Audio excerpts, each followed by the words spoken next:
Artificial intelligence నైపుణ్యాలు ఉన్నవారికి భవిష్యత్తులో భారీ జీతాలతో మంచి ఉద్యోగ అవకాశాలు వస్తాయని నిపుణుల అంచనా. సాఫ్ట్వేర్ ఇంజనీరింగ్ బ్యాక్గ్రౌండ్ లేకుండా వచ్చేవాళ్లు కూడా ఏఐ టెక్నాలజీతో లక్షల జీతాలతో ఉద్యోగాలు పొందే అవకాశం. ఏఐలో ఏ స్కిల్స్ నేర్చుకుంటే బెటర్? ప్రస్తుతం ఏ స్కిల్స్ ట్రెండింగ్లో ఉన్నాయి? తెలుసుకునే ముందు వీడియోని లైక్ చేసి మా ఛానల్ని సబ్స్క్రైబ్ చేసుకోండి. ప్రస్తుతం ఏ రంగంలో చూసినా ఏఐ హవా నడుస్తోంది. దీంతో ఉద్యోగాలు కోల్పోతామనే భయం చాలా మందిలో ఉంది.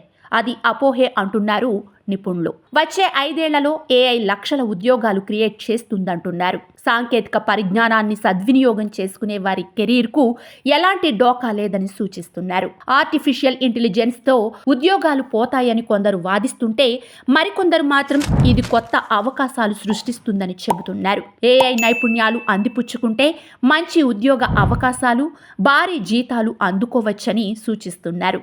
ఏఐను సమర్థవంతంగా అర్థం చేసుకోగలిగిన వారి భవిష్యత్ చాలా బాగుంటుందని అభిప్రాయపడుతున్నారు. ప్రధానంగా ఉద్యోగ ప్రపంచంలోకి అడుగుపెట్టేందుకు సిద్ధంగా ఉన్న యువ ఇంజనీర్లు ఏఐ టూల్స్ పై అవగాహన పెంచుకోవడం చాలా అవసరమని చెబుతున్నారు. ప్రస్తుతం జాబ్ వరల్డ్ 2 విభాగాలుగా ఉంది. ఒక విభాగంలో ఏఐ సృష్టికర్తలు ఉంటే మరో దానిలో ఏఐ వినియోగదారులు ఉన్నారు. అందుకే దాదాపు అన్ని కంపెనీలు ఈ 2 విభాగాల్లో ఉన్న సమర్థులైన అభ్యర్థుల కోసం ఎదురు చూస్తున్నాయని నిపుణులు అంటున్నారు. సాఫ్ట్వేర్ ఇంజనీరింగ్ బ్యాక్గ్రౌండ్ లేకుండా వచ్చేవాళ్లు ఏఐ టెక్నాలజీని సమర్థవంతంగా ఎలా ఉపయోగించుకోవాలో తెలుసుకోవాలని చెబుతున్నారు.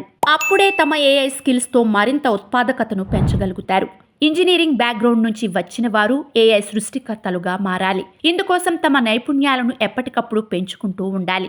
అప్పుడే కొత్త సాంకేతికతలను అభివృద్ధి చేయగలుగుతారు. కస్టమర్లకు కావలసిన సేవలు అందించగలుగుతారని అంటున్నారు. ఇన్ఫోసిస్ కూడా తమ హైరింగ్ మోడల్లో పలు మార్పులు చేసినట్లు ప్రకటించింది. ఏఐ స్కిల్స్ ఉన్న ఫ్రెషర్లను సగానికి పైగా క్యాంపస్ వెలుపల నుంచే తీసుకుంటున్నట్లు స్పష్టం చేసింది. ఇదే విధానాన్ని ఇంకా చాలా కంపెనీలు అమలు చేస్తున్నాయి. మరికొన్ని అందుకు సిద్ధమవుతున్నాయి. ఇన్ఫోసిస్, టీసీఎస్ లాంటి దిగ్గజ ఐటీ కంపెనీలు తమ ఉద్యోగులకు ఆర్టిఫిషియల్ ఇంటెలిజెన్స్ టెక్నాలజీపై ట్రైనింగ్ ఇస్తున్నాయి. ఇందుకోసం భారీగా డబ్బులు ఖర్చు పెడుతున్నాయి. ఇప్పటికే ఇన్ఫోసిస్ లోని 2,50,000 మంది ఉద్యోగులకు జెన్ ఏఐ టెక్నాలజీపై శిక్షణ ఇచ్చారు. మరోవైపు మిగతా కంపెనీలు కూడా ఏఐ నైపుణ్యాలు కలిగిన వ్యక్తులనే ఎక్కువగా నియమించుకుంటున్నాయి.